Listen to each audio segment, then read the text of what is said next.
हरिः ओम श्री गुरुभ्यो नमः हरिः ओम ओम सहना भवतु सहनौ भुनक्तु सह वीर्यं करवावहै तेजस्विनावधीतमस्तु मा विद्विषावहै ओम शांति शांति शांतिः। श्री भगवानुवाच अशोच्यानन्वशोचस्त्वम् प्रज्ञावादांश्च भाससे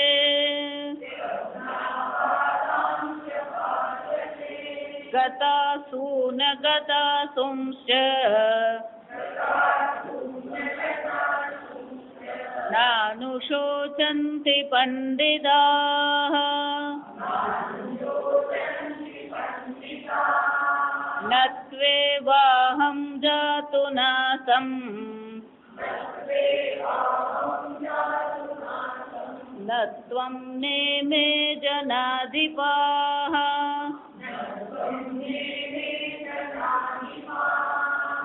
न चैव न भविष्यामः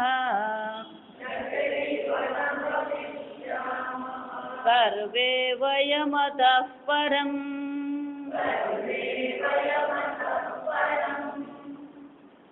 अशोच्यानन्वशोचस् अशोच्यान अनुशोचस्त्वम्।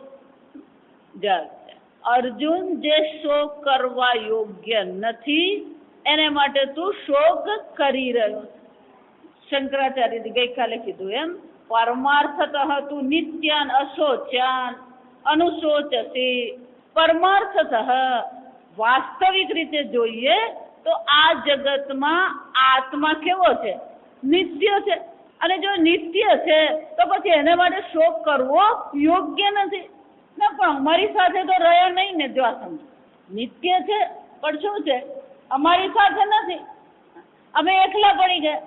જો આ વિચાર, આને જ કહેવાય મૂર્ખતા. જ્યારે ભેગા થયા ત્યારે જ ખબર હતી. સંયોગાહ વિયોગાંતાઃ. આ જગતનો નિયમ છે. બે લાકડા ભેગા થાય એ શું થવાના? જો સમજો, પેલો નદીનો પ્રવાહ હોય એમાં લાકડા તણાઈને આવતા હોય તો બે લાકડા પ્રવાહમાં ભેગા થાય પણ એ જ પ્રવાહમાં પાછા એ જ પ્રવાહને કારણે પાછા એ બંને લાકડા શું થવાના? અલગ થઈ જ જવાના. તો આ સંસાર પ્રવાહમાં બે જીવ ભેગા થયા પણ ક્યારેક તો એ પાછા સંસાર પ્રવાહમાં શું છે? છૂટા થવાના જ છે. આ જગતનો નિયમ છે. સંયોગાહ વિયોગાંતાઃ. જ્યારે જ્યારે પણ સંયોગ થાય એનો અંત ક્યારે આવે છે? આ વિયોગથી એનો અંત તો આવવાનો જ છે. આપણે એવું માની લઈએ છે અમે તો 7 જન્મ સુધી પતિ પત્ની બનીને આવીશું. જો આ સમજ, આને જ મૂર્ખતા કહેવાય. અમારે એક સત્સંગી બેન છે, આ સમજો સત્સંગી જ છે. આપણે એમ તે વિચાર કરીએ કે આપણે શીખવીએ કે ભાઈ તમારો જન્મ નથી અને જન્મ થવાનો નથી, અને પેલા બેન મને આવીને કે અમે તો 7 જન્મ સુધી પતિ પત્ની રહીશું. જો આ સમજ, એ મોઢા પર લપડાક મારેલી કહેવાય. વિચાર, આ જન્મમાં તમે ભેગા થયા અને આ જન્મમાં જન્મથી કોઈ ભેગું નથી. આ સમજો, 20 વર્ષે 25 વર્ષે શું થયા? બે ભેગા થયા. બાળક આવ્યું તો બાળક સાથે પણ આપણે ભેગા થયા. એ બાળક સાથે આપણો સંયોગ થયો પણ એ બાળક સાથેનો સંયોગ પણ ક્યાં સુધી છે? એનો કોકની સાથે સંયોગ થાય ને એટલે આપણી સાથે શું થઈ જાય? આ સમજો, વિચારી જન્મ થયો, બે ભાઈ બહેન છે, ભાઈ બહેન પણ ક્યાં સુધી સાથે રહેવાના? જો સમજો, આપણો જન્મ છે, માતા પિતા સાથે છીએ, કેટલો વખત સંયોગાહ વિયોગાંતાઃ. વિયોગ થવાનો જ છે પણ આપણે મગજમાં ફિટ કરી દીધું અમે તો કાયમ સાથે ને સાથે. વિચાર, તો એ શું કહેવાય? મૂઢ હસી. તું મૂર્ખ છે. આ તો નિશ્ચય જ મૂર્ખતા પ્રગટ કરે છે.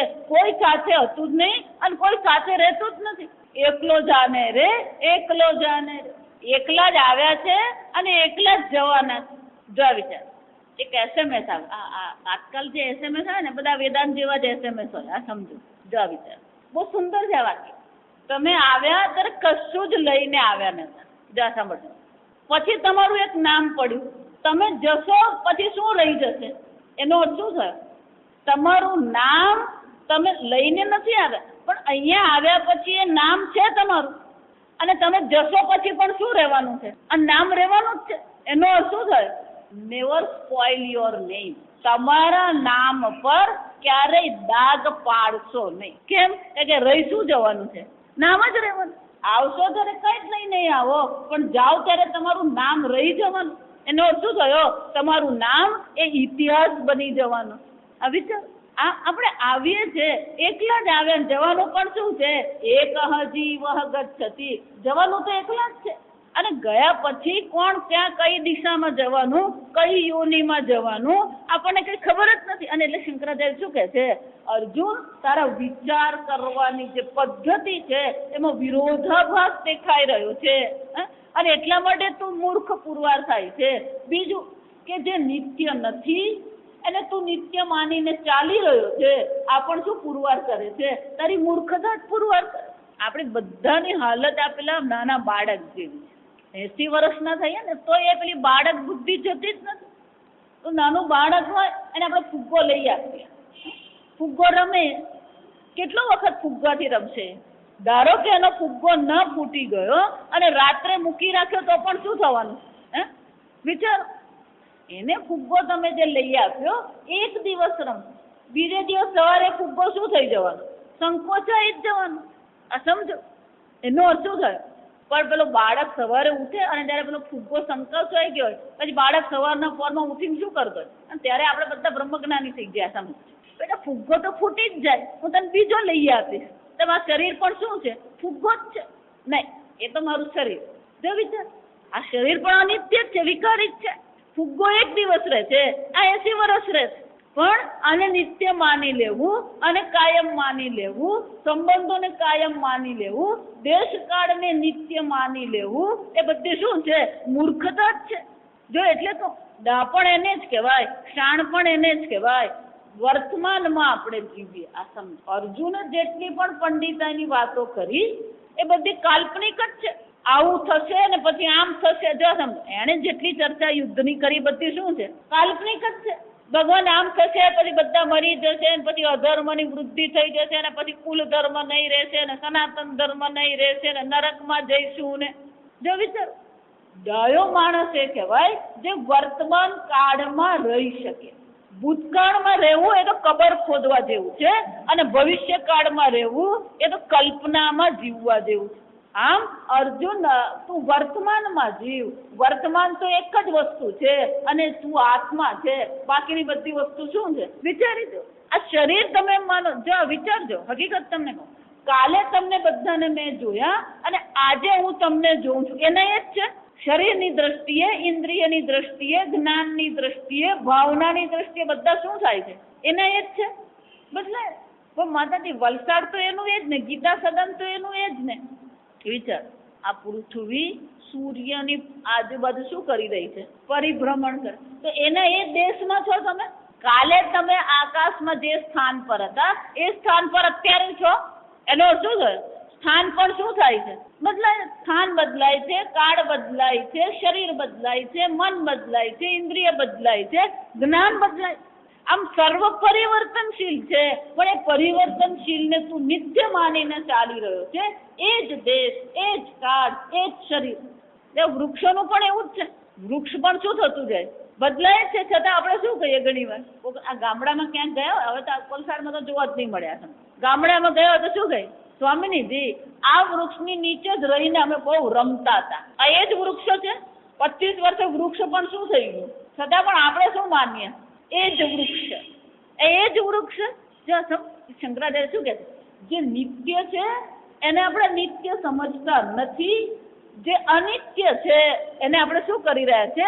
નિત્ય સમજીને દુઃખી થઈ રહ્યા. પંડિતા ન અનુશોચન. જે વિવેકી છે, જે નિત્યને નિત્ય સમજી રહ્યો છે, જે અનિત્યને અનિત્ય સમજી રહ્યો છે, એ પંડિત છે. બીજા બાકીના બધા કોણ છે? જે અનિત્યને નિત્ય બનાવવાનો પ્રયત્ન કરે છે, અને નિત્ય આત્મા પર જે કોઈ પ્રકારથી કોઈ પણ પ્રકારે નિત્ય આત્મા પર એ વિચાર કરવા તૈયાર જ નથી. જો હું ઘણી વાર એટલે કહું, આ વેદાંતમાં આવે ને પછી ખબર પડે આત્મા નામની કોઈક વસ્તુ છે. ત્યાં સુધી તો શું કરતા, ફાંફા જ મારતા હોય. વેદાંતમાં આવે પછી ખબર પડે આ આત્મા બ્રહ્મ છે. એટલે પેલો પહેલી વાર બ્રહ્મ શબ્દ સાંભળે. જે છે એને આપણે જાણતા જ નથી, અને જે નથી, જે વિકારી છે, એને આપણે શું કરતા રહીએ છીએ, છે માનીને ચાલી રહ્યા. અને એટલે ભગવાન કહે છે, અર્જુન આ તો મૂર્ખતા છે. પરમાર્થ રૂપે ને પરમાર્થ રૂપથી જોઈએ તો એક અદ્વિતીય આત્મા છે જેનો ક્યારેય અભાવ થતો નથી. એને તો તું જોતો જ નથી. તારી દ્રષ્ટિ અનિત્ય પર છે, અને અનિત્ય પર દ્રષ્ટિ હોય તો દુઃખી થવું એ સ્વાભાવિક છે. આ સમજ.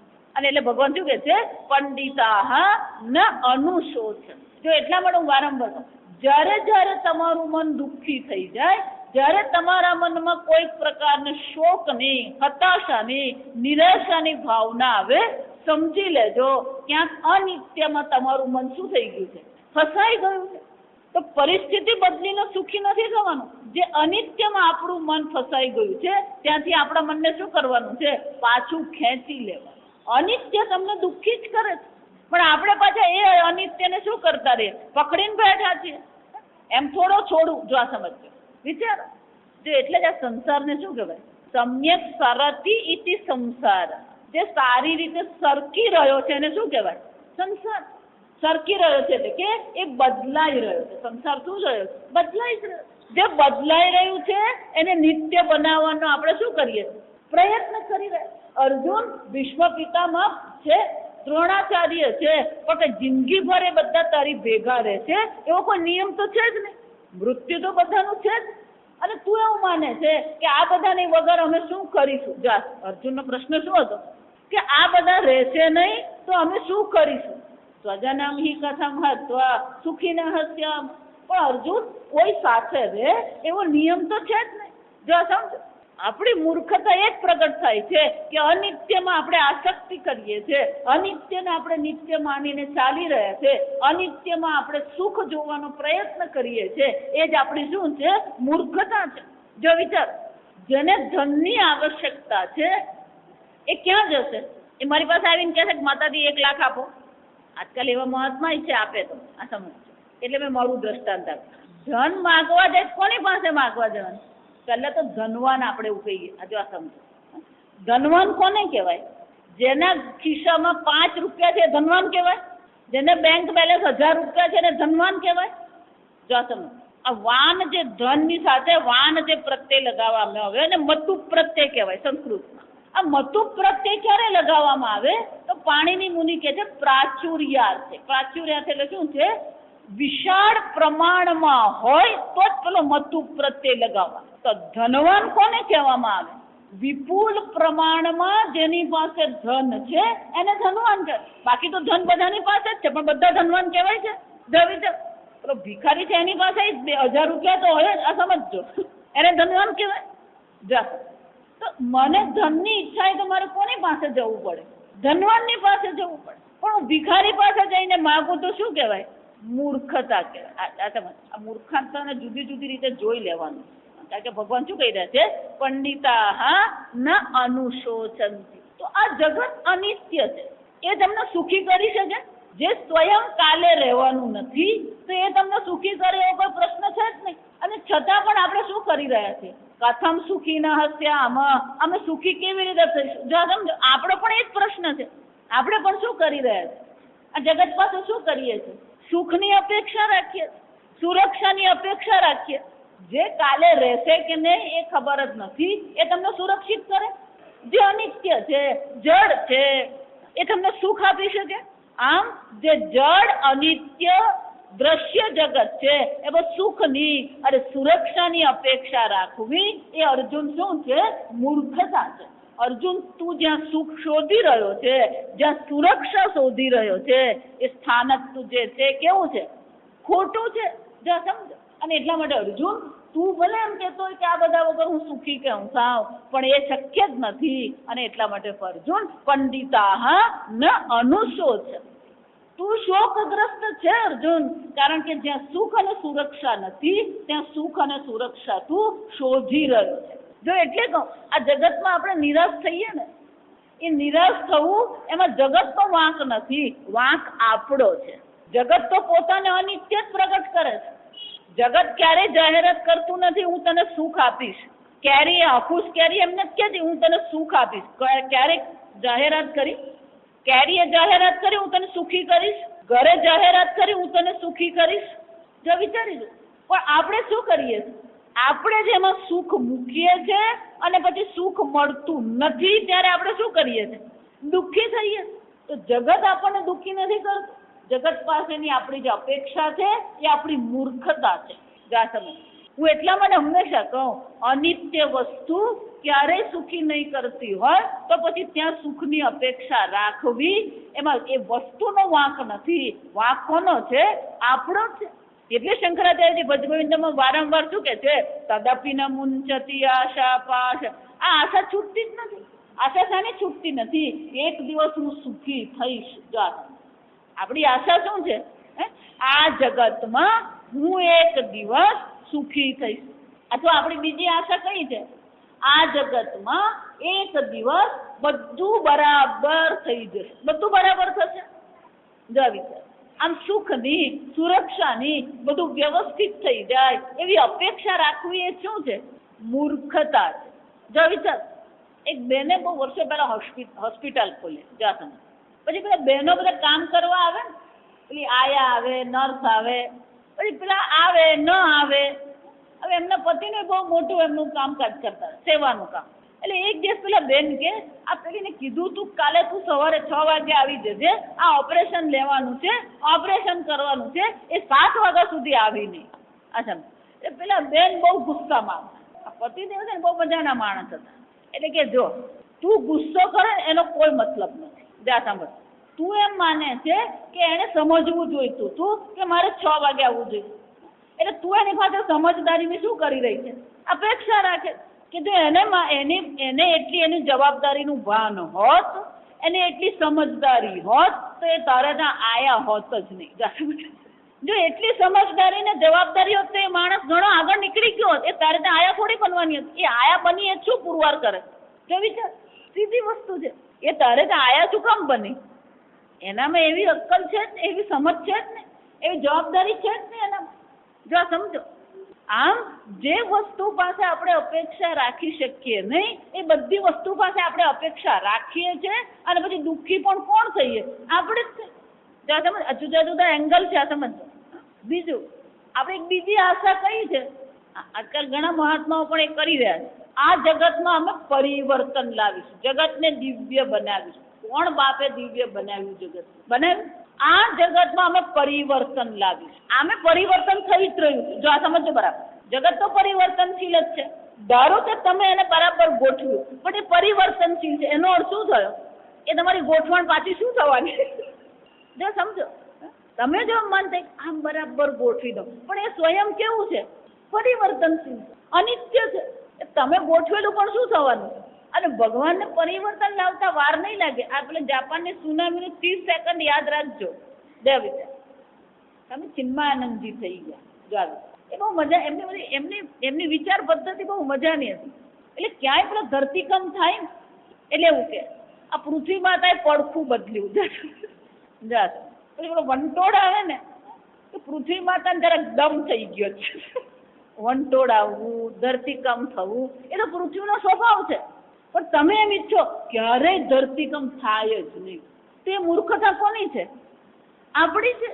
ત્યાં સમજ, કોને તમે બદલવા માંગો?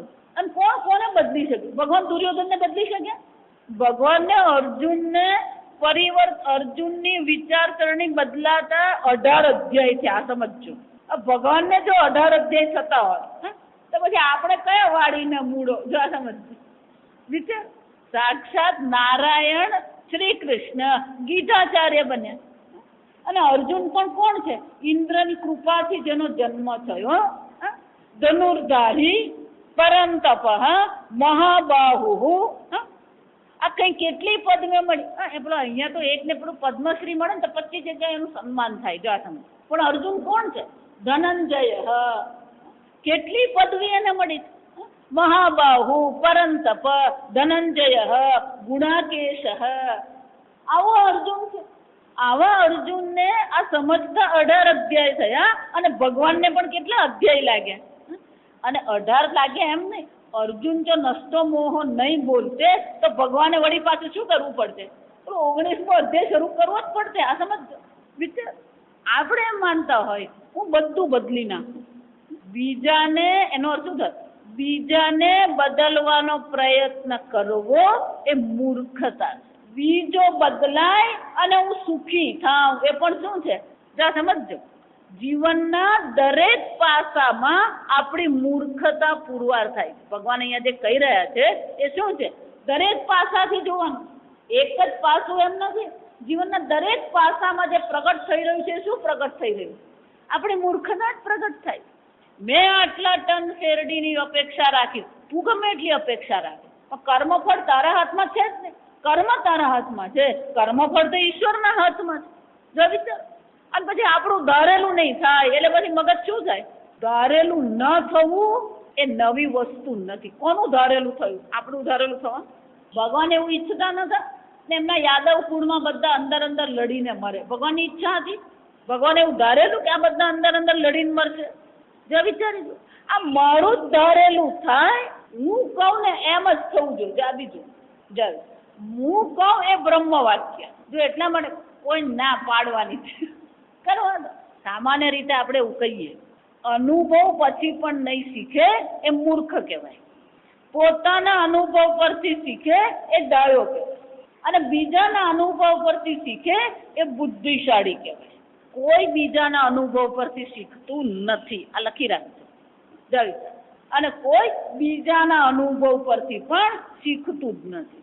જો પોતાના અનુભવ પરથી શીખતા હોય ને તો અત્યાર સુધીમાં જગતમાં આપણને ઘણા અનુભવ થઈ ગયા, છતાં બધા તો શું છે? હું પરણ્યો, હવે તું પરણ. જો આ સમજ. જો વિચાર. કોઈ અનુભવ પરથી શીખતું. આ બીજી એક પેલી કહેવત છે, અનુભવ શ્રેષ્ઠ શિક્ષક છે. શ્રેષ્ઠ શિક્ષક છે. અનુભવ કોઈથી કોઈ શીખતું જ નથી. જો અનુભવ પરથી શીખતા હોત તો બધા બાવા કે દિવસના બની ગયા હોત. આ સમજ. પણ હજી પેલું ખાવાનો શોખ હોય, ઉબાડિયું ખાવું, કેરી ખાવું, માતાજી મને તો મરચા વગર ચાલે જ નહીં. ખા, કોણ ના પાડે છે? વિચાર. ક્યાં સુખ મૂકીએ છે આપણે? જ્યાં સુખ નથી ત્યાં સુખ મૂકીએ છીએ અને પછી કહીએ છીએ અનુભવ પરથી શીખે. અનુભવ પરથી શીખ્યો. અનુભવ કહે છે કે તારે રોગ હવે ડાયાબિટીસ થયો છે. એ શું છે? સાક્ષાત અનુભવ છે. જો સમજો. અને છતાં પેલો શું કરવાનું? પ્રેમથી આઈસ્ક્રીમ ખાય. જો વિચારજો. ડોક્ટરે કીધું છે કોઈ જાતનું ટેન્શન કરવાનું નહીં, આ બીપી વધે તમારા માટે સારું નથી, છતાં પેલો શું કરતો? આ અનુભવ પરથી શીખ્યો. આ સમજો. અનુભવમાંથી આપણે પસાર થઈએ છીએ. વારંવાર એકનો એક અનુભવ થાય અને છતાં પણ શું કરતા રહીએ છીએ? આપણે પોતાનું જ ધારેલું કરવાનું વિચારીએ છીએ. હું કહું છું એમ જ થવું જોઈએ. આ જગતમાં પરિવર્તન આવવું જ જોઈએ. આટલા લોકોએ બદલાવું જ જોઈએ. કોણ બદલાયું કે આ બધા બદલાવું? આ સમજ. ભલે ભગવાન એમ કહેતા હોય ધર્મની સ્થાપના માટે મેં જન્મ લીધો છે, પણ જ્યાં ભગવાન શ્રી કૃષ્ણના ચરણારવિંદ આ પૃથ્વી પરથી ઉઠ્યા અને પૃથ્વી પર શું શરૂ થયું? કળિયુગ શરૂ થયો. આ સમજ. કલહમેવ કલિયુગ. કળિયુગનો અર્થ શું થાય? જ્યાં સતત કલહ થઈ રહ્યો. સમજો. અને એટલે ભગવાને કહેવું પડે, અર્જુન પંડિતા ન અનુશોચ. પંડિતે છે એ કોઈ પણ બાબતમાં એ શોકગ્રસ્ત થતો નથી. કે એને ખબર જ છે આ નિત્ય છે. અનિત્ય પાસે સુખની કે સુરક્ષાની આપણે કોઈ અપેક્ષા રાખી શકીએ એમ છે જ નહીં. જો વિચાર. છતાં પણ આપણે ક્યાં ભટકતા રહીએ? આ બધી ટેક્સટાઇલ મશીનરી, આ કોસ્મેટિક ઇન્ડસ્ટ્રી બધી કોને કારણે ચાલે? આ મૂર્ખતાને કારણે જ ચાલે. પેલો પાવડર ને આ પાવડર ને પેલો મેકઅપ ને આ મેકઅપ ને. વિચાર. આ બધા બ્યુટી પાર્લર પણ કોને કારણે ચાલે? શું માનીએ છે આપણે? આ શરીરને હું સુંદર બનાવું. શરીરને સુંદર બનાવવાથી તું સુખી થઈ ગયો? સ્વામીજી 13 કિલો વજન ઉતારી દીધું, સુખી થઈ ગયો? વિચાર. આપણે સમય શું કરી રહ્યા? વેડફી રહ્યા. આ મનુષ્ય જન્મ શાના માટે મળ્યો? મોક્ષ પ્રાપ્તિ માટે, પરમાત્માની પ્રાપ્તિ માટે આ મનુષ્ય શરીર મળ્યું છે. અને એ મનુષ્ય શરીરને આપણે ક્યાં ઉપયોગ કરી રહ્યા છે? સૌંદર્યમાં, ભોગમાં, સુખની ભીખ માંગવામાં. વિચાર, આને શું કહેવામાં આવે? મૂઢાસી અર્જુનત્વમ. હે અર્જુન, તું મૂર્ખો છે. જ્યાં સુખ નથી ત્યાં તું સુખ શોધી, જે અનિત્ય છે તેને તું નિત્ય બનાવવાનો પ્રયત્ન કરી રહ્યો. હમણાં જ એક ભાઈ મને કહી ગયા, મેં તો મારી પત્નીને કહી દીધું, જાણે એ આખી દુનિયાનો જાણે રાજા હોય. મેં તો મારી પત્નીને કીધું છે કે પહેલો હું જ જવાનો છું. કોને ખબર છે કોણ ક્યારે જવાનું? ખબર છે? ન જાણ્યું જાનકી ના છે, સવારે શું થવાનું. અને એટલે ભગવાન અર્જુનને શું કેવું પડ્યું? પ્રજ્ઞાવાદાંશ્ચ ભાષસે ગતાસૂન ગતાસુંશ્ચ પંડિતા ન અનુસોચ. અર્જુન, આ મૂર્ખતા છે. દુઃખી થવું એ મૂર્ખતા છે. આ સમજો. શોકગ્રસ્ત થવું એ મૂર્ખતા છે. પોતાને મર્ત્ય માનવું એ મૂર્ખતા છે. પોતાને અજ્ઞાની માનવું એ શું છે? મૂર્ખતા. ના માતાજી, અમે તો દીનહીન. તું જ્ઞાન સ્વરૂપ આત્મા છે, તું પોતાને દીનહીન શું કામ માને? તું આનંદ સ્વરૂપ આત્મા છે, તું પોતાને દુઃખી શું કામ માને? તું નિત્ય આત્મા છે, પોતાને મર્ત્ય શા માટે માની રહ્યો? એનો અર્થ શું થયો? જો વિચાર, નિત્ય આત્માને અનિત્ય માનવું, આનંદ સ્વરૂપ આત્માને દુઃખ સ્વરૂપ માનવું, નિત્ય આત્માને મર્ત્ય માનવું, જ્ઞાન સ્વરૂપ આત્માને અજ્ઞાની દીનહીન માનવું. આ બધી વસ્તુ શું છે? મૂર્ખતા છે. વિચાર, તમે ચૈતન્ય સ્વરૂપ આત્મા છો, જેનો ક્યારેય અભાવ થતો જ નથી. વારંવાર એટલે કહું છું કે એક હકીકત જરાક સમજો. મને કહો, તમે ચૈતન્ય સ્વરૂપ છો, કેવી રીતે ખબર પડી? બોલો, જોક્સ યાદ છે ને? એક ભાઈને તાવ આવે ને પછી તાવ ખૂબ ચડ્યો. તાવ ચડે પેલું મગજ પર એની અસર થાય એટલે પેલો માણસ બેભાન થઈ ગયો. તાવ આવ્યો ને એટલે પછી તાવની ગોળી, તાવ ઉતારવા માટે શું કરી? ગોળી લીધી હતી. તો પેલો તાવની અસરને લીધે બેહોશ થઈ ગયા. તો ગોળીને લીધે પરસેવો છૂટ્યો અને શરીર ઠંડુ થયું. પણ એ તો શું હતા? પેલી અર્ધ જાગ્રત અવસ્થામાં જ, અર્ધ બેભાન અવસ્થામાં જ પડી રહ્યા હતા. એટલે એની પત્નીને એમ થયું કે લાવ એને જરાક ઉકાળો પીવડાવું. એટલે એને હાથ પકડ્યો. જ્યાં હાથ પકડ્યો તો પેલો પરસેવો છૂટેલો એટલે હાથ કેવો હતો? પેલો ઠંડો થઈ ગયો. જ્યાં પેલો ઠંડો હાથ પકડ્યો એટલે પેલા બેનને શું થયું? ગભરાઈ ગયા. શું થઈ ગયું? કે અત્યારે જ મેં જોયું તો શરીર ગરમ હતું, આ એકદમ શરીર ઠંડુ કેમ પડી ગયું? એટલે ગભરાઈ ગયા. એટલે મને ખબર નહીં પડી શું કરું. એટલે પેલું ચોથે ઘર પેલા ડોક્ટર એટલે દોડતા જઈને શું કર્યું? ડોક્ટરને બોલાવી. ડોક્ટરે પેલો દોડતો આવ્યો અને પછી પેલા નાડી તપાસવા માંડે. પેલી નાડી એને પકડાય નહીં. જો સમજ, નાડી પકડાય નહીં. પણ પેલો ગરમ હાથનો સ્પર્શ થયો એટલે પેલા ભાઈને થોડીક સજાગતા આવી. એટલે ડોક્ટરથી શું બોલાઈ ગયું? બેન, કેસ ખલાસ થઈ ગયો. આ કોણે સાંભળ્યું? આ પેલા ભાઈએ સાંભળ્યું. જ્યાં એમણે પેલું સાંભળ્યું ને એટલે નાના ને કે હું જીવું છું ને ડોક્ટર. એટલે પેલા બેન શું કહે? તમને વધારે ખબર પડે ડોક્ટરને ખબર પડે? તમે ચૈતન્ય સ્વરૂપ આત્મા છો, કોને ખબર પડવાની? ડોક્ટરને ખબર પડવાની. તમે બોલો છો એટલે ચૈતન્ય સ્વરૂપ છો, તમે ખાઓ છો એટલે ચૈતન્ય સ્વરૂપ છો, તમે વિચારો છો એટલે ચૈતન્ય સ્વરૂપ છો. તમે ચૈતન્ય સ્વરૂપ આત્મા, એને પુરવાર કરવું પડે. તમે અમૂલભાઈ, નાગરભાઈ, દેસાઈ છો, એ શું કરવું પડે? પુરવાર કરવું પડે. પણ તમે ચૈતન્ય સ્વરૂપ છો, પુરવાર કરવું પડે. જો વિચાર, સ્વતઃ સિદ્ધ ચૈતન્ય આત્મા તમે છો, અને છતાં પણ કોનો ડર લાગી રહ્યો? માતાજી, મને મરવાનો બહુ ડર લાગે. પણ તું મરતો જ નથી. જો સમજો, આપણને કોનો ભય છે, કોનો ડર છે? આ સમજો જ ને. કોની અસુરક્ષા છે, કોને આપણે દુઃખ માનીએ છે? એટલે ભગવાને કેવું પડ્યું? અર્જુન, પંડિતા ન અનુ. આ જગતમાં શોક માટે કોઈ કારણ છે જ નહીં અર્જુન. અને છતાં પણ તું દુઃખી થઈ રહ્યો છે, શોકગ્રસ્ત થઈ રહ્યો છે. એનો અર્થ શું થયો? તારે તારા વિચારને, તારી દ્રષ્ટિકોણને, તારી સમજને શું કરવાની જરૂર છે? બદલવાની જરૂર. ભગવાન ભલે કહેતા હોય કે દ્રષ્ટિકોણ બદલવાની જરૂર છે, હું ભલે એમ કહું કે આ તમારી દ્રષ્ટિકોણ બદલવાની જરૂર છે, પણ એ પણ ક્યારે થવાનું છે? મારા કહેવાથી કે ભગવાનના કહેવાથી કઈ થવાનું નથી. જ્યાં સુધી વ્યક્તિને પોતાને પોતાના વિચારમાં દોષ નહીં દેખાય, અને વ્યક્તિ પોતે બદલવાનો નિર્ણય નહીં કરે ત્યાં સુધી કોઈ એને બદલી શકે એમ છે જ નહીં. જો એટલે કહું, તમે જો એમ માનતા હોય તો હું આમ બધાને આમ ધ્યાન કરતા કરી દઉં. આ વિચારી દો, આ વેદાંત હું ભણાવું એ વેદાંતમાં શું કહેવામાં આવે, એક વાર આ બ્રહ્મ જ્ઞાન થયું તો મોક્ષની પ્રાપ્તિ થાય. એટલે આપણે દાદા સત્સંગમાં આવતા, મને કે તમે આ બધાને જો આત્મજ્ઞાન આપી દેશો ને બધાને મોક્ષ થઈ ગયો પછી આ જગતનું શું થશે? જો વિચાર, ભલે ભગવાન કહેતા હોય ને હું સમજાવતી હોઉં, પણ જ્યાં સુધી વ્યક્તિ પોતે સમજવા તૈયાર નથી કે હું સ્વતઃ સિદ્ધ સ્વપ્રકાશ ચૈતન્ય આત્મા છું, ત્યાં સુધી ભલે 25 વાર સાંભળો કે 100 વાર સાંભળો, શું થવાનું? છેવટે તો નિર્ણય કોણે કરવાનો છે? તમારે કરવાનો. છેવટે સમજદારી તમારે કેળવવાની છે કે તમે સ્વતઃ સિદ્ધ સ્વપ્રકાશ ચૈતન્ય આત્મા છો. જ્યાં સુધી આ સમજ આપણે કેળવતા નથી ત્યાં સુધી આપણે શું થતા રહેવા? દુઃખી થવાના.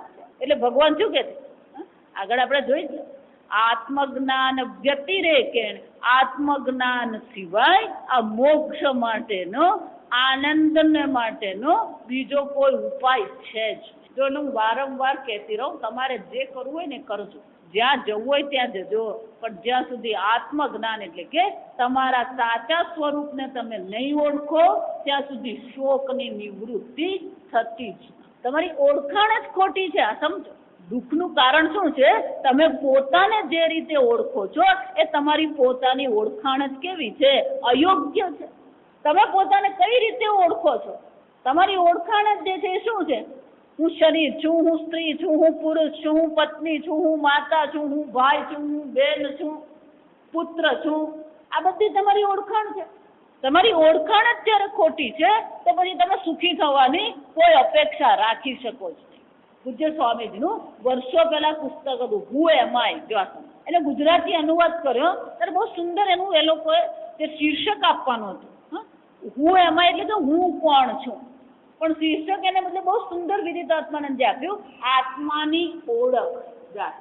આપણે પોતાને જ ઓળખતા નથી. વિચારી દો, જ્યારે આપણે પોતે જ પોતાને ઓળખતા નથી તો પછી આપણે દુઃખી થઈએ એમાં કોઈ પ્રશ્ન જ. અને એટલે ભગવાને શું કીધું? પંડા આત્મવિષયા બુદ્ધિ યસ્ય યેષામ તે પંડિતા પાંડિત્યમ નિર્વદ્ય. ખરેખર પંડિત ત્યાં ક્યાં છે? અને એકવાર જો પોતાને આનંદ સ્વરૂપ જાણી લીધું તો પછી આ જગત પાસેથી શું છે? હું એટલે વારંવાર કહું છું, બધા અજ્ઞાનીઓ કોણ છે? ભિખારીઓ છે. કેમ? આ જગત પાસે આપણે શું કરતા રહીએ? ભીખ જ માંગીએ.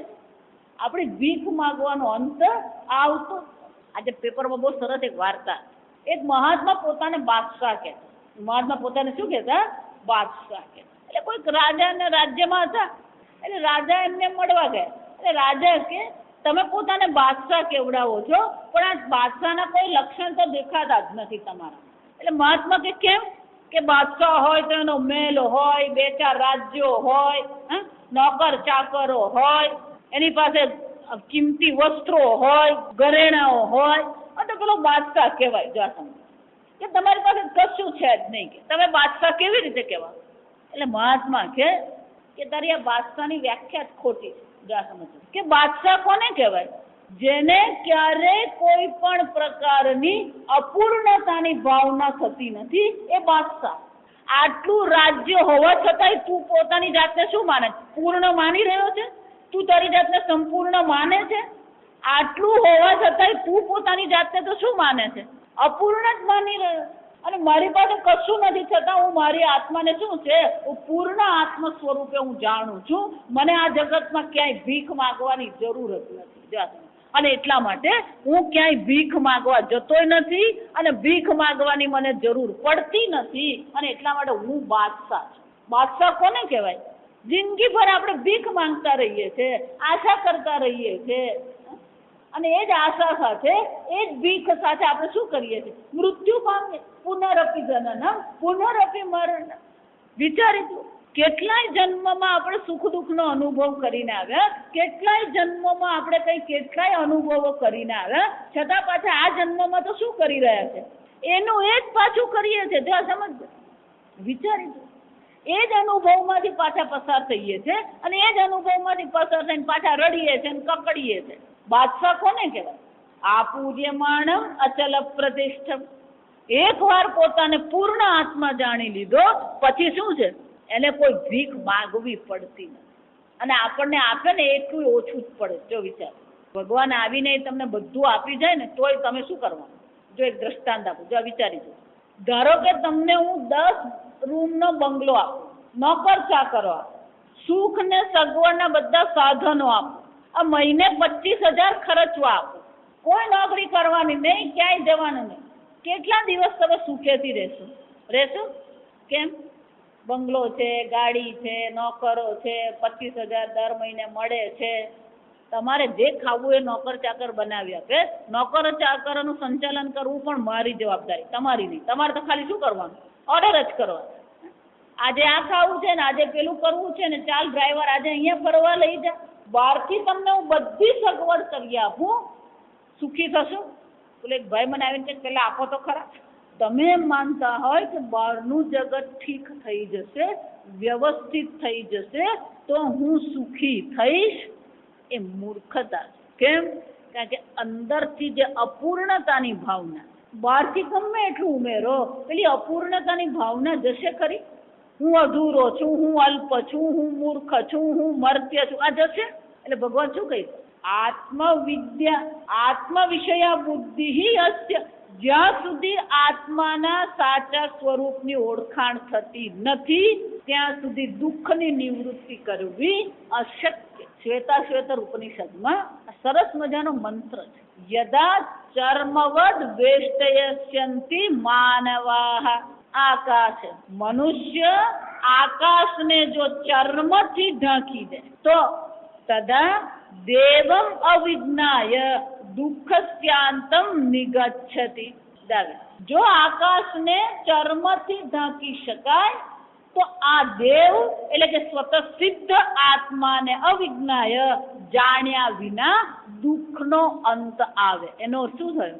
આકાશને ચર્મથી ઢાંકી શકાય નહીં અને આત્માને જાણ્યા વિના દુઃખની નિવૃત્તિ થતી નથી. જો અશક્ય છે, આ સમજો. અને એટલે ભગવાને શું કહેવું પડ્યું? પંડિતા ન અનુશોચ. અર્જુન, શોક માટે ખરેખર કોઈ કારણ જ નથી. અશોચ્યાનન્વ શોચ. બે વસ્તુ છે અહીંયા. શોકનું કારણ નથી અને જે આત્માને ઓળખે છે એને માટે શોકનું કારણ રહેતું નથી. એનો અર્થ શું થયો? જ્યાં સુધી આત્માને નહીં ઓળખીએ ત્યાં સુધી શોકની નિવૃત્તિ થવી અશક્ય છે. આમ અર્જુને તો ભગવાનને ખાલી એટલું જ સમજ. અર્જુન બાપડાને ખબર નહીં કે આવું આવી પડશે. અર્જુનને તો એમ જ હતું, યશ્રેયશામ નિશ્ચિતમ બ્રૂહિ તન્મે શિષ્યસ્તે હંસાધિમામ તો આમ પ્રપન્ન. એટલે અર્જુન બાપડાને એમ કામ ભગવાનને શરણે જઈ અને ભગવાન મારા શોકની નિવૃત્તિ કરશે. અને એટલે ભગવાને તો શું કહી દીધું? જે શોક કરવા યોગ્ય નથી એના માટે તું શોક કરી દે. આને જ વેદાંત કહેવાય. આ સમજ પહેલે જ ધડા કે ખખડાવી જ કાઢવાનું. જા સમજ વિચાર. એટલે અર્જુને બાગો થઈ ગયો. જા સમજ. એને આવી અપેક્ષા રાખી નથી. એટલે એને એમ થયું ભગવાન કેમ આવું બોલી રહ્યા? ભગવાનને એમ થયું કે હવે આને કંઈક સમજાવવું પડે. ભૂતઃ તે અશોચ્યા. ભગવાન તમે એવું કેવી રીતે કહો છો કે આ બધા શોક કરવા યોગ્ય નથી? યતઃ નિત્યાહ. કારણ કે આ બધા નિત્ય છે. ભલે ને નિત્ય હોય કે અનિત્ય હોય, આ બધા શોકનું કારણ તો છે જ ભગવાન. તમે શોકનું કારણ નથી એવું કહો છો, યોગ્ય જ નથી ભગવાન. એટલે ભગવાન હવે એક પછી એક જો સમજ 3 કારણો ભગવાન આપે. બીજા અધ્યાયમાં 50મા શ્લોક સુધીમાં ભગવાન 3 કારણો આપીને કહે છે કે શોક કરવા માટે કોઈ કારણ નથી. જો સમજ બરાબર. પહેલું કારણ શું કે છે? આત્માના સ્વરૂપની દ્રષ્ટિએ પણ શોક કરવો યોગ્ય નથી. આત્મા કેવો છે? નિત્ય છે. ન જાયતે મ્રિયતે વા કદાચિત. આત્માનો જન્મ નથી, આત્માનું મૃત્યુ નથી. તો આત્માની દ્રષ્ટિએ શોક કરવા માટે કોઈ કારણ નથી. ધારો કે તે આત્માને અનિત્ય માની લીધો. બીજું શું છે? ધારો કે માની લીધો આત્મા જન્મ મરણ વાળો છે. ધારો કે જો આ સમજ તો આત્મા જન્મ મરણ વાળો તું માને છે તો પણ શોકને કોઈ કારણ નથી. કેમ? જાતસ્ય હિ ધ્રુવો મૃત્યુ ધ્રુવમ જન્મ મૃતસ્ય. જો આત્મા જન્મ મરણ વાળો છે તો પણ શોકને કોઈ કારણ નથી, કારણ કે જેનો જન્મ થયો એનું મૃત્યુ થવાનું જ છે, જેનું મૃત્યુ થયું એનો જન્મ થવાનો જ છે. અપરિહાર્યાર્થ છે. અપરિહાર્યાર્થ એટલે કે એ ટાળી શકાય એવી પરિસ્થિતિ નથી. જન્મ થયો તો મૃત્યુ થશે જ, અને મૃત્યુ થયું તો શું થવાનું? જન્મ થશે. અને તો પછી શોકને કોઈ કારણ જ નથી. કેમ? કારણ કે જન્મ અને મરણ તો એનો સ્વભાવ છે, તેમાં દુઃખી શું થવાનું? જાશે. પછી ત્રીજું કારણ ભગવાન આપશે આપણને 31મા શ્લોકથી, સ્વધર્મમ ચ અવેક્ષ્ય. અર્જુન, સ્વધર્મની દ્રષ્ટિએ પણ તું વિચારે તો પણ શોક માટે કોઈ કારણ છે જ નહીં. કેમ? તું ક્ષત્રિય છે, ક્ષત્રિય તરીકે તારે યુદ્ધ કરવાનું છે, અને અત્યારે તું જે યુદ્ધ કરે છે એ ધર્મ યુદ્ધ છે, અને ધર્મ યુદ્ધ તારો સ્વધર્મ છે, તો સ્વધર્મની દ્રષ્ટિએ પણ શોક કરવાને કોઈ કારણ છે જ નહીં. એનો અર્થ શું થાય? નિત્ય આત્માની દ્રષ્ટિએ પણ શોકને કોઈ કારણ નથી. જન્મ મરણ વાળો આત્માને માને તોય શોકને કારણ નથી, અને ધર્મ કે કર્તવ્યની દ્રષ્ટિએ વિચારીએ તો પણ શોક માટે કોઈ કારણ અર્જુન છે જ નહીં. જો આ સમજ. એનો અર્થ શું થયો? કોઈ પણ દ્રષ્ટિએ વિચારો, આ જગતમાં શોક માટેનું કોઈ કારણ છે જ નહીં. આ સમજો. આ મુખ્ય વાક્ય છે. આ સમજો. તમે કોઈ પણ કારણ દર્શાવો, તમે કોઈ પણ બહાનું બતાવો, પણ ભગવાન શું પુરવાર કરવાના છે? શોક માટે કોઈ કારણ છે જ નહીં. આ સમજો. દુઃખી થવું એ મૂર્ખતા છે, કારણ કે કોઈ કારણ છે જ નહીં. કારણ નથી છતાં આપણે બધા તો પાછા શું થવાના? વિચારી દો. આ બીજો અધ્યાય જો સમજાય ને તો તમારું જીવન આનંદ જીવન છે. કેમ? કારણ કે ભગવાન કહે છે શોક માટે કોઈ કારણ છે જ નહીં. ધારો કે અર્જુન તું એમ માને છે કે ભીષ્મ પિતામહ વગેરેને તારે મારવા પડશે, તો આગળ મેં તમને ગઈકાલે કીધું એમ, આ શરીરમાં આવ્યા એ પહેલા તમે હતા કે નતા? અને આ શરીર છોડ્યા પછી તમે રહેશો કે નહીં રહેશો? એટલે હવે આ 12મા શ્લોકમાં ભગવાન શું કહે છે? જો ડબલ નેગેટિવ ભગવાન વાપરે. નતુ એવ અહમ જાતુ. એનો અર્થ શું થયો? હું પહેલા ન હતો એવું નતું. એનો અર્થ શું થયો? હું પહેલા ન આસમ નત્વમ. તું પણ પહેલા નતો એવું નતું. નત્વમ ને મે જનાધિપા. આ તારી સામે ઉભા જે બધા રાજા મહારાજાઓ છે, સ્વજનો છે, એ બધા પણ પહેલા ન હતા એવું નથી. એનો અર્થ શું થાય? એ બધા પહેલા હતા. નચૈવ ન ભવિષ્યામઃ. ભવિષ્યમાં પણ એ લોકો નહીં રહેશે એવું નથી. એનો અર્થ શું થાય? ભવિષ્યમાં પણ એ બધા રહેવાના. એનો અર્થ શું થાય? પહેલા પણ બધા હતા, અત્યારે બધા છે, અને ભવિષ્યમાં પણ બધા રહેવાના છે. અતઃ વયમ પરમ. આપણે બધા કોણ છે? પરમ એટલે કે નિત્ય છે. કાળથી, દેશથી પર આત્મા છીએ. શંકરાચાર્યજી કહે છે અતીતેષુ દેહોત્પત્તિ વિનાશેષુ નિત્યમેવ અહમ આસમ. અતીત ભૂતકાળના દેહોનો નાશ થયા પછી પણ હું તો રહ્યો જ છું, તું પણ રહ્યો છે, આ બધા પણ રહ્યા જ છે અર્જુન. કિંતુ ભવિષ્યામઃ એવ અસ્માદ દેહ વિનાશાત. આ દેહનો નાશ થયા પછી પણ આપણે બધા ભવિષ્યમાં રહેવાના જ છીએ. ઉત્તર કાલે અતઃ ત્રિષુ અપી કાલેષુ નિત્યઃ આત્મ સ્વરૂપેણ. ત્રણે કાળમાં તું તો છે જ આત્મ સ્વરૂપે. જે બદલાયું એ તો શું બદલાયું છે? દેહ બદલાયો, દેશ બદલાયો, કાળ બદલાયો, સંબંધો બદલાયા, પણ તું આત્મ સ્વરૂપે તો છે જ. જો વિચાર, જે બદલાય છે એ તો શું છે? બદલાવાનું જ છે. દેશ, કાળ, સંબંધ, દેહ વગેરે તો કેવા છે? એ બદલાવાના જ છે.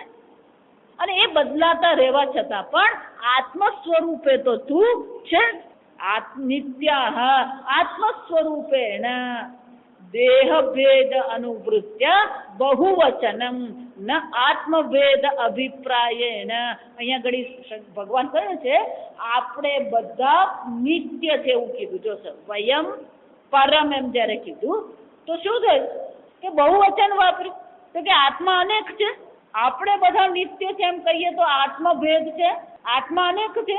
એક આત્મા અહીંયા છે, એક આત્મા અહીંયા છે, એક આત્મા કીડીનો છે ને એક આત્મા હાથીનો છે. એવું છે? શંકરાચાર્ય શું કે છે? દેહ ભેદ અનુવૃત્યા. દેહ ભેદને જોઈને દેહની અનેકતાને ધ્યાનમાં રાખીને આ બહુવચન વાપરી રહ્યા છે. આત્મભેદની દ્રષ્ટિએ ભગવાન આપણે બધા નિત્ય છે એવું જયારે કહી રહ્યા છે તો આત્મભેદની દ્રષ્ટિએ અનેક બહુવચન વાપરતા નથી. ફક્ત કઈ દ્રષ્ટિએ બહુવચન વાપરે છે? દેહની દ્રષ્ટિએ વાપરે. જેવી રીતે પેલા ડોલમાં પાણી હોય વાસણમાં તો સૂર્યના પ્રતિબિંબ અનેક દેખાવાના, તો પ્રતિબિંબ અનેક દેખાવાથી સૂર્ય અનેક થઈ ગયા. એમ આત્મ ચૈતન્ય તો એક અદ્વિતીય છે, પણ જેટલા દેહ છે એ દેહમાં જેટલા સૂક્ષ્મ શરીર છે એટલા આપણને શું લાગી રહ્યા છે? જાણે કે આત્મા અનેક હોય એવો દેખાય છે. જેમ પેલા સૂર્યના પ્રતિબિંબ અનેક છે એમ આત્મા પણ દરેક દેહમાં અલગ અલગ હોય એવો દેખાય છે. દેખાય છે એનો અર્થ શું થાય? વાસ્તવિક રીતે છે ને. એટલે શંકરાચાર્ય શું કહે છે? ભગવાને અહીંયા જે બહુવચન શબ્દ વાપર્યો છે એ આત્માની દ્રષ્ટિએ ભગવાન વાપરતા નથી. કઈ દ્રષ્ટિએ વાપરી રહ્યા છે? ફક્ત દેહની દ્રષ્ટિએ અનેકતા ભગવાન બતાવે છે. આત્મા તો છેવટે કેવો છે? એક અદ્વિતીય છે. અને આત્મા કેવો છે? ત્રિષુ એવ કાલેષુ એવ. ત્રણેય કાળમાં આત્મા તો એક અદ્વિતીય બ્રહ્મ માત્ર છે. અને એટલા માટે અર્જુન શોક ને કોઈ સ્થાન છે જ. બીજી વાર મળીશું. 13મા શ્લોકથી શરૂ કરીશું. બહુ અદ્ભુત ગ્રંથ છે. આપણે જેટલું હળવાશથી ગીતાને લઈએ છીએ ને એટલી હળવી ગીતા નથી. કારણ કે માં ગીતા છે. માં ગીતાનું પ્રયોજન એક જ છે. શોકસ્ય પારમ તારયત. માં ગીતાનું પ્રયોજન તો શું છે? તમને આ શોકમાંથી નિવૃત્તિ કરાવ. અને એને માટે એને જે પણ કરવું પડે એ કરવા એ માં ગીતા પણ શું છે? તૈયાર છે. એટલા માટે આપણે પ્રાર્થના શું કરીએ? અંબત્વામ અનુસંધામિ ભગવદ ગીતે. આ માં ભગવદ ગીતા કોણ છે? માં અંબા છે. જો સમજો એ માં અંબાનું કામ શું છે? આપણને આ શોકમાંથી કાયમને માટે પાર ઉતારવાનું. ખૂબ સુંદર રીતે ભગવાન એક એક શ્લોક સમજાવે છે. આપણે પાછા 1 તારીખે સાંજે 1 મે સાંજે પાછા અહીંયા જ મળીશું. ત્યારે આપણે આગળ ચાલીશું. ઓમ સ્વસ્તિ પ્રજાભ્ય પરિપાલયન્તામ ન્યાયેન માર્ગેણ મહિમ મહિષાઃ ગોબ્રાહ્મણેભ્ય શુભમસ્તુ નિત્યમ લોકા સમસ્તા સુખિનો ભવન્તુ કાલે વર્ષતુ પર્જન્યઃ પૃથ્વી સસ્યશાલિની દેશોऽયં ક્ષોભરહિતઃ બ્રાહ્મણા સन्तુ નિર્ભયાઃ ઓમ સર્વેષાં સ્વસ્તિર્ભવતુ સર્વેષાં શાંતિર્ભવતુ સર્વેષાં પૂર્ણં ભવતુ સર્વેષાં મંગલં ભવતુ સર્વે ભવन्तુ સુખિનઃ સર્વે સन्तુ નિરામયાઃ સર્વે ભદ્રાણિ પશ્યन्तુ મા કશ્ચિદ દુઃખભાગ ભવેत् અસતો મા સદ્ગમય તમસો મા જ્યોતિર્ગમય મૃત્યોર્મા અમૃતંગમય.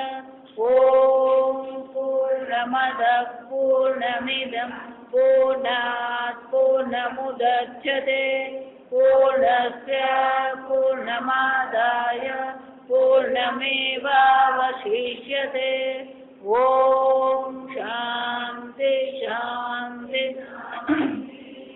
હરિ ઓમ શ્રી ગુરુભ્યો નમઃ. હરિ ઓમ.